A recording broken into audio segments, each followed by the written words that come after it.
Hello everyone and welcome back to our YouTube channel savvyforensics।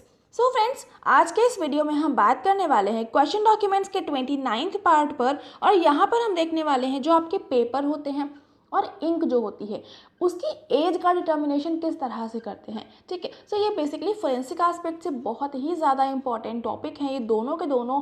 और साथ में यहाँ से आपके नेट के एग्जाम में भी क्वेश्चन बन सकता है, तो इस वजह से आपको इसका पूरा डिटेल में जानना बहुत ज़्यादा ज़रूरी हो जाता है। तो जल्दी से स्टार्ट कर लेते हैं। और उससे पहले हमेशा की तरह आपके लिए क्वेश्चन। सो क्वेश्चन ये है, a document kept in a closed cabinet basically in a polythene will experience change at। तो अगर कोई डॉक्यूमेंट किसी एक क्लोज्ड कैबिनेट के अंदर रखा हुआ है, एक पूरा क्लोज्ड सराउंडिंग है, उसके किसी भी तरह का उसमें मॉइस्चर, किसी भी तरह का उसमें एयर का कांटेक्ट वगैरह नहीं हो पा रहा है, एक पॉलीथीन के अंदर बंद है, तो उस कंडीशन में जो भी डॉक्यूमेंट पर चेंजेस देखने को मिलेंगे वो फास्टर रेट पर देखने को मिलेंगे, much faster than normal, slower rate, या फिर रिमेन्स सेम। तो इसमें से जो भी आपके अकॉर्डिंग करेक्ट आंसर होगा वो आप लोग मुझे कमेंट सेक्शन में बताएंगे, और जो करेक्ट आंसर है वो आपको वीडियो के एंड में मिल जाएगा। ठीक है, तो अभी स्टार्ट कर लेते हैं। और सबसे पहले यहाँ पर हम बात कर लेते हैं पेपर के एज का डिटर्मिनेशन करने के लिए क्या क्या आपके इंपॉर्टेंट पॉइंट्स होते हैं, किन किन चीज़ों को हम एग्जामिन करते हैं। ठीक है, तो यहाँ पर सबसे पहले तो अगर हम बात करें एज ऑफ पेपर की, तो इसके लिए सबसे इम्पॉर्टेंट जो इसका रहता है, जब आपको कोई भी पेपर एविडेंस मिलता है तो सबसे पहले आपको उसके कलर का एनालिसिस करना होता है कि वो किस कलर का शो हो रहा है। कुछ पेपर होते हैं जो जनरली आपके वाइट होते हैं और कुछ होते हैं वो हमेशा से आपके येलो ही होते हैं। ठीक है, इस तरह से आपके अलग अलग तरह के कलर पेपर भी आते हैं और बाकी भी कलर के हो सकते हैं। तो इसमें आपको ये चीज़ चेक करनी होती है कि जो भी कलर आपको उस पेज का दिख रहा है वो उसका ओरिजिनल कलर है या नहीं है। क्योंकि कई बार क्या रहता है कि आपका जो नॉर्मल एटमॉस्फेयर होता है, एयर रहती है इसके कांटेक्ट में आने की वजह से, ह्यूमिडिटी की वजह से, पानी पड़ने की वजह से, जो उसकी अपीयरेंस होती है डॉक्यूमेंट की, उसमें काफ़ी सारे चेंजेस आ जाते हैं। ठीक है, तो इसी वजह से आपको उसको पूरा अच्छे से एनालाइज करना होता है। जो पेपर का कलर है, पेपर की जो थिकनेस है, पेपर की जो आपकी जो हार्डनेस है, जो उसकी सॉफ्टनेस है, तो उसको बहुत अच्छे से एनालाइज करना होता है। बेसिकली कई बार क्या रहता है, जब पेपर बहुत ज़्यादा पुराना हो जाता है तो वो थोड़ा सा फ्रेजाइल हो जाता है, और उसके जो उसका कलर रहता है तो वो हल्का सा येलोइश होने लगता है। लेकिन वो जो येलो होता है वो डिफरेंट होता है जो ओरिजिनल येलो पेपर्स होते हैं उनसे, क्योंकि वहाँ पर जो आपका कलर चेंजेस वगैरह की वजह से जो आपका नॉर्मल एटमॉस्फेयर था उसकी वजह से और इतने ज़्यादा टाइम ड्यूरेशन की वजह से जो चेंजेस आए हैं, तो वो येलो जो रहता है वो आपका थोड़ा सा पेल येलो रहता है और वो डिफरेंट येलो रहता है। ठीक है, तो इस तरह से ये चीज़ आपको तब पता चलेगी जब आपने काफ़ी सारे पेपर्स के साथ में डील किया होगा और उसको आपको अच्छे से एनालिसिस करनी आती होगी। तो ठीक है, उसके अलावा यहाँ पर जो आपका पेपर रहता है तो पेपर में काफ़ी सारे फाइबर्स अवेलेबल होते हैं। तो वो जो फाइबर कंटेंट रहते हैं तो उनकी एनालिसिस करनी होती है यहाँ पर, क्योंकि अगर जैसे अब बहुत ज़्यादा आपका पेपर जो रहता है वो पुराना हो जाता है तो उस कंडीशन में जो आपके फाइबर्स होते हैं पेपर के वो आपके थोड़े से फ्रेजाइल हो जाते हैं। तो ये सारी चीज़ों को आपको देखना होता है। उसके अलावा यहाँ पर जो कोटिंग एजेंट, लोडिंग और साइजिंग एजेंट होते हैं तो ये भी कहीं ना कहीं पेपर की एज का डिटर्मिनेशन करने के लिए यूज़फुल होते हैं। अब ये आपके कोटिंग किस चीज़ की करते हैं, लोडिंग और साइजिंग एजेंट क्या होते हैं, इसके बारे में ऑलरेडी हम पूरा डिटेल में डिस्कस कर चुके हैं और इनके बारे में आपको पता होना बहुत इंपॉर्टेंट है, क्योंकि प्रीवियस ईयर पेपर में यहाँ से आपके एग्जाम में क्वेश्चन भी बना है। ठीक है, तो उसकी वजह से जो आपका हमारा जो वीडियो था मैन्युफैक्चरिंग ऑफ पेपर वाला, तो वाला वीडियो देख लीजिएगा तो वहाँ से आपकी सारी चीज़ें क्लियर हो जाएंगी। सो बेसिकली जो आपकी पेपर रहती है उसमें जो कोटिंग होती है उसका एनालिसिस करके, जो लोडिंग और साइजिंग एजेंट होते हैं उसकी एनालिसिस करके, जो पेपर की एज होती है आप उसको आराम से डिटरमाइन कर सकते हैं। ठीक है, उसके अलावा जब आपका जो पेपर रहती है तो पेपर की जो ब्राइटनेस होती है, मतलब कि जब आपका जो ओरिजिनल पेपर होगा, जो आपका नया नया पेपर होगा, जब आप उसको देखें तो उसकी जो शाइन रहती है वो थोड़ी सी अलग रहती है, उसकी ब्राइटनेस थोड़ी सी अलग रहती है। यहीं पर जब वो पेपर रखे रखे काफ़ी ज़्यादा टाइम हो जाता है तो उसकी ब्राइटनेस धीरे धीरे कम होने लगती है। ठीक है, तो ये चीज़ भी आपको थोड़ा सा प्रैक्टिकल करने पर समझ में आएगी, जो आपने काफ़ी सारे पेपर्स के साथ में डील किया होगा, या फिर अपनी खुद की कॉपी में देख सकते हैं। जो आपका जब कॉपी खरीद कर आप लाते हैं, कोई भी रजिस्टर खरीद कर लाते हैं, तो उसके पेपर्स किस तरह के होते हैं, और कुछ टाइम के बाद, कम से कम उसको 3-4 महीने बाद के बाद देखेंगे जब आप, तभी उसके पेपर्स में देखिएगा तो दोनों में आपको बहुत डिफरेंसेस नज़र आएंगे। ठीक है, तो ये चीज़ रहती है आपकी कुछ पेपर का एज का डिटर्मिनेशन करने के लिए। और इन सबसे ज़्यादा इंपॉर्टेंट रहता है वो रहते हैं आपके वाटर मार्क। ठीक है, तो जो वाटर मार्क अवेलेबल होते हैं पेपर पर, ये सबसे ज़्यादा इंपॉर्टेंट पॉइंट रहता है पेपर की एनालिसिस के लिए, क्योंकि जो वाटर मार्क होते हैं ये एक तरह से जो पेपर है उसकी जेन्यूनिटी को भी शो करते हैं कि वो पेपर जेन्यून है या नहीं है। जो वाटर मार्क होते हैं उनको जनरली इतनी आसानी से कोई फोर्ज नहीं कर सकता, क्योंकि अगर वो कोई फोर्ज करेगा भी तो भी वो आसानी से पकड़ में आ जाता है, क्योंकि वाटर मार्क बिल्कुल यूनिक चीज़ होती है और उसको exactly ditto same to same वैसे कॉपी कर पाना उतना आसान नहीं होता है।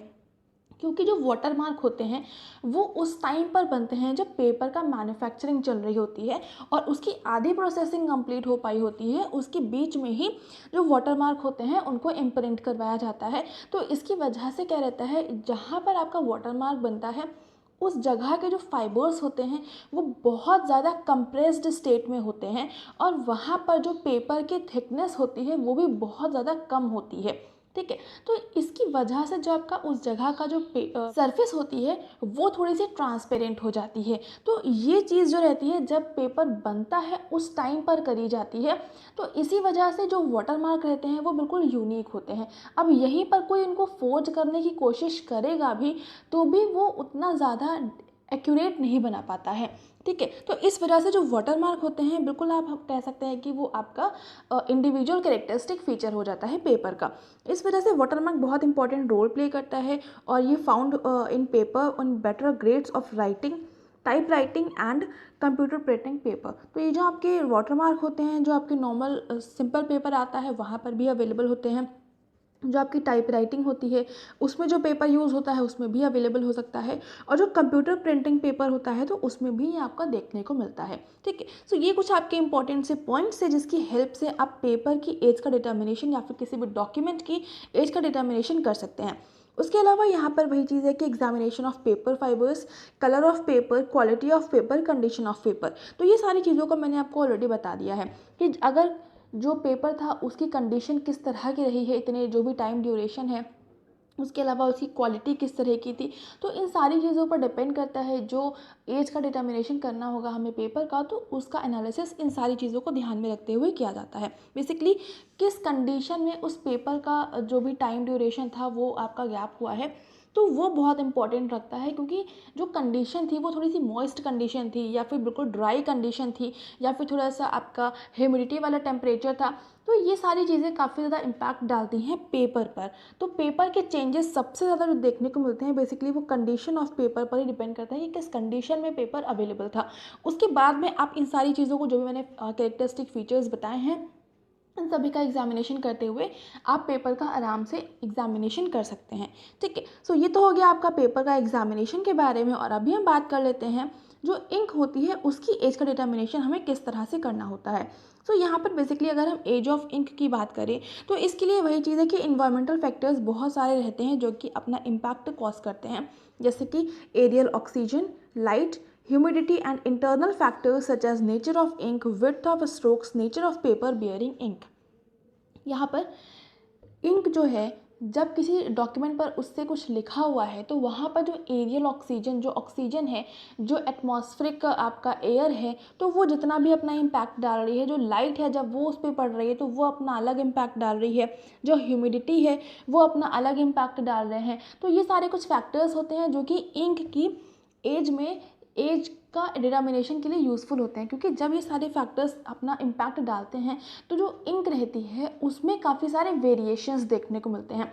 सिमिलर कंडीशन आपके पेपर के साथ भी होती है। जब ये सारे फैक्टर्स आपके पेपर पर डायरेक्टली इम्पैक्ट डालते हैं तो उसकी वजह से उसमें बहुत सारे आपके चेंजेस देखने को मिलते हैं। तो वो चेंजेस ही आप एनालाइज करते हैं तो उसके बाद में आपको पता चलता है कि कितना अप्रॉक्सीमेट टाइम रहा होगा या फिर कितना पुराना ये पेपर जो हमें मिला है वो कितने टाइम पुराना है। ठीक है, तो ये एक चीज़ रहती है। सेम वही चीज़ आपका इंक के साथ भी फॉर्मूला एप्लीकेबल होता है।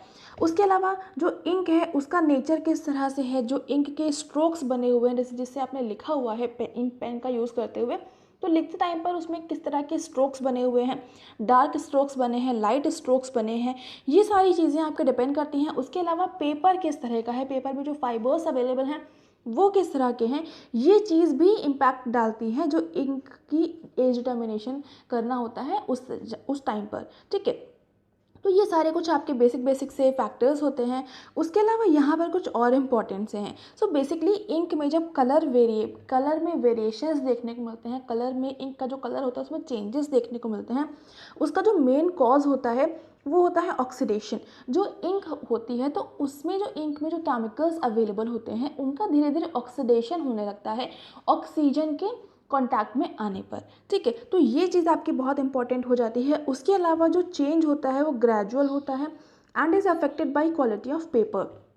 इनके कलर में जो अभी आपको चेंजेस देखने को मिलते हैं वो बहुत धीरे धीरे करके होते हैं। मतलब ऐसा नहीं होता है कि बहुत अचानक से आपको चेंजेस देखने को मिलेंगे, बहुत धीरे धीरे माइन्यूट से चेंजेस होते हैं जो कि जनरली आपको पता भी नहीं चलते हैं, लेकिन वो चेंजेस हो रहे होते हैं। ठीक है, उसके अलावा जो पेपर की क्वालिटी होती है उस पर भी डिपेंड करता है कि जो इंक में चेंजेस आएंगे तो वो किस तरह से आएंगे और कितने टाइम के बाद आएंगे। ठीक है, उसके अलावा मान लीजिए कि अगर कोई डॉक्यूमेंट है वो एक इनक्लोज्ड चैम्बर में रखा हुआ है, वो किसी क्लोज्ड पॉलीथीन के अंदर रखा हुआ है, जो आपका पॉली बैग होता है एयरटाइट वाला, उसके अंदर मान लीजिए रखा हुआ है, तो उसमें क्या रहता है जो आपकी इंक में और जो आपका पेपर है दोनों की एज में जो चेंज होगा वो मच स्लोअर होगा। अगर वही आप नॉर्मल टेम्परेचर पर नॉर्मल एनवायरमेंटल फैक्टर्स में उसको रखेंगे तो उस कंडीशन में जो भी चेंजेस होंगे पेपर में, इंक में, दोनों में आपका जो नॉर्मल जैसे चलता है वैसे ही होगा। लेकिन जब आप उसको एक इनक्लोज्ड चैम्बर के अंदर रख देंगे तो उसमें क्या रहता है, जो चेंजेस नॉर्मल कंडीशन पे होने होते थे वो नॉर्मल की जगह पर उससे भी और ज़्यादा स्लोअर रेट पर होंगे। ठीक है, तो ये एक बहुत इंपॉर्टेंट क्वेश्चन बन जाता है आपके नेट के एग्जाम पॉइंट ऑफ व्यू से, इसको बहुत अच्छे से याद रख लीजिएगा। ठीक है, तो यहाँ पर जो आपका चेंजेस होगा वो मच स्लोअर होगा, much slower rate than if the same document is exposed to light temperature, air and humidity. ठीक है, तो ये हो गया। और यहाँ पर आपका बहुत इंपॉर्टेंट पॉइंट है डिफ्यूजन पिक्चर्स। ठीक है, सो बेसिकली जो इंक रहती है उसमें जनरली जो आपका केमिकल कंपोनेंट होता है उसमें सल्फेट और क्लोराइड आयंस देखने को मिलते हैं। और ये जो आयंस होते हैं बेसिकली इंक को बनाने के लिए जो एसिड्स यूज़ करे जाते हैं उन एसिड्स के आयंस होते हैं। ठीक है, तो ये जो आयंस होते हैं बेसिकली जो पेपर रहता है उसकी सरफेस पर डिफ्यूज़ कर जाते हैं धीरे धीरे करके।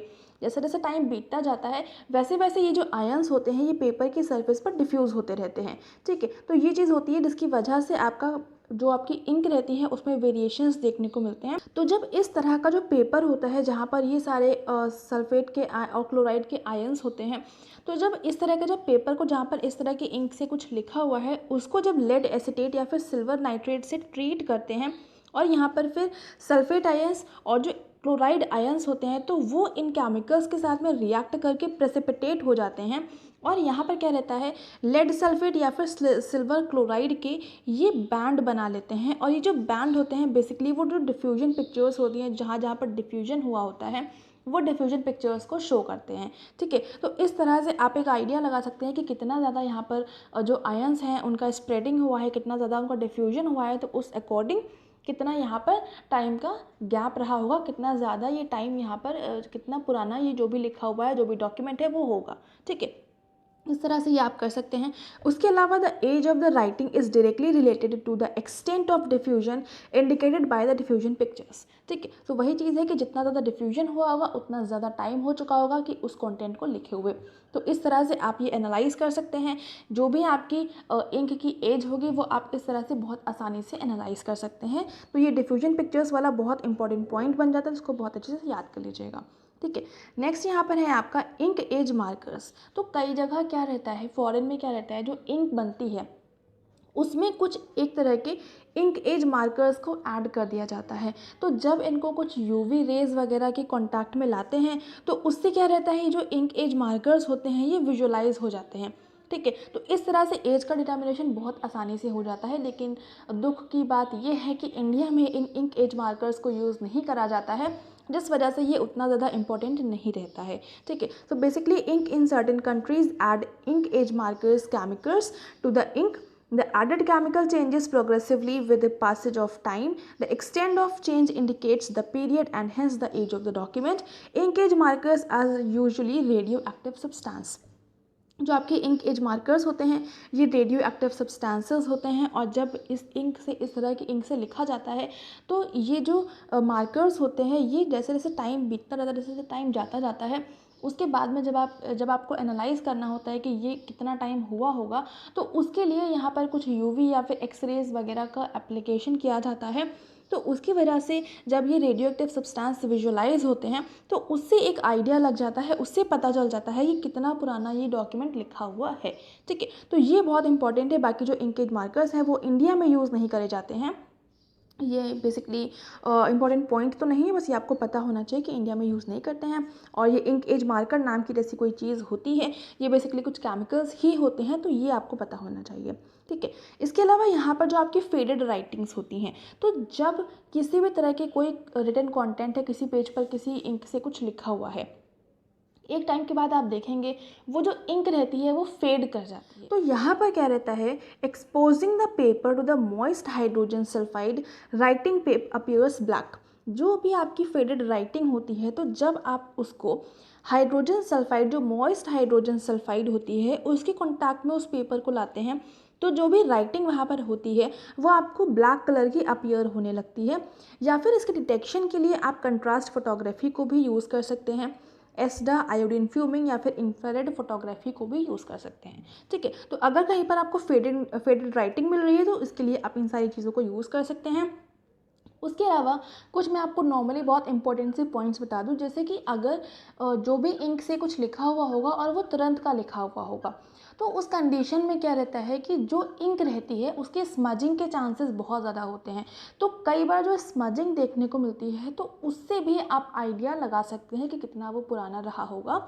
या फिर अगर तुरंत का पेपर है, तुरंत का लिखा हुआ कंटेंट है और उसकी जो इंक है वो ड्राई नहीं हो पाई है, तो वो भी जब आप देखेंगे तो उससे आपको लग जाता है, मान लीजिए कहीं पर आपका हाथ लग गया या कुछ हो गया, तो वो आपको स्मजिंग देखने को मिलती है। उसके अलावा अगर वो उस तरह का कुछ कंटेंट है, अगर जो नया नया लिखा हुआ है, तुरंत का लिखा हुआ है, तो वो भी अगर आप स्मजिंग जैसा कुछ भी नहीं दिख रहा है, फिर भी अगर आप उसको थोड़ा सा क्लोज एनालिसिस करें तो आपको वहाँ से एक आइडिया लग सकता है कि ये जो भी डॉक्यूमेंट है, जो भी जहाँ पर जो कुछ भी लिखा हुआ है वो भी रिसेंट का ही लिखा हुआ है। ठीक है, क्योंकि यहाँ पर अगर जो इंक रहती है उसको थोड़ा सा टाइम हो जाता है, तो उस कंडीशन में क्या रहता है, जो इंक रहती है वो पेपर में थोड़ा सा एब्जॉर्ब हो जाती है और जो इंक रहती है वो कम्प्लीटली ड्राई हो जाती है। तो ये जो ड्राइनेस होती है ये भी ग्रेजुअल होती है, ये नहीं होता है कि अचानक से आपकी जो इंक है वो सूख जाती है, वो थोड़ा सा टाइम गैप लेती है। तो वो टाइम गैप भी आप उसकी जो स्मजिंग होती है, जो इंक है, उस टाइम पर अगर आप थोड़ा सा उसको टच करके देखें तो उससे आप पता कर सकते हैं। थोड़ा सा आप उसको स्क्रैप करके भी देख सकते हैं, अगर वो कहीं पर जो भी जिस भी चीज़ से आप स्क्रैप करेंगे तो उस पर अगर इंक लग रही है तो मतलब बहुत ज़्यादा टाइम नहीं हुआ है उस कंटेंट को लिखे हुए। ठीक है, तो ये सारे कुछ आपके बेसिक से फीचर्स होते हैं, कुछ इंपॉर्टेंट से पॉइंट्स रहते हैं जिसकी हेल्प से आप इंक या फिर एज का, जो इंक होती है उसका या फिर जो पेपर होती है उसकी एज का डिटर्मिनेशन बहुत आराम से कर सकते हैं। ठीक है, सो आई होप यहाँ तक मैंने आपको सारी चीज़ें अच्छे से क्लियर कर दी हैं। बट कोई डाउट रह जाता है तो आप कमेंट सेक्शन में लिख सकते हैं, उसका रिप्लाई आपको डेफिनेटली मिल जाएगा। एंड हमारा जो आज का क्वेश्चन था, तो इसका जो करेक्ट आंसर है वो है स्लोअर रेट। तो जब आप किसी भी पेपर को, किसी भी डॉक्यूमेंट को एक क्लोज्ड एनवेलप के अंदर रखते हैं तो उस कंडीशन में जो भी उसमें चेंजेस देखने को मिलते हैं वो बहुत ही स्लोअर रेट पर होते हैं, बहुत धीरे धीरे उसमें चेंजेस देखने को मिलते हैं। ठीक है, so that's all for the today session. And आप हमें हमारे Facebook page, Telegram channel and blogger पर ज्वाइन कर सकते हैं। टेलीग्राम एंड ब्लॉगर पर ज़रूर से विजिट करिएगा, यहाँ पर बहुत ज़्यादा इंपॉर्टेंट कंटेंट आपके लिए है, तो ज़रूर से जाकर एक बार देखिएगा ज़रूर से। ठीक है, और अगर आपको ये वीडियो पसंद आ रहा है तो उसको लाइक ज़रूर से कर देंगे, अपने फ्रेंड्स के साथ में शेयर कर दीजिएगा ताकि उन तक भी क्वालिटी कंटेंट पहुंच जाए। चैनल पर नए हैं तो चैनल को सब्सक्राइब ज़रूर से कर लेंगे, बेल आइकन प्रेस कर लेंगे for daily updates. And thank you so much for joining me here.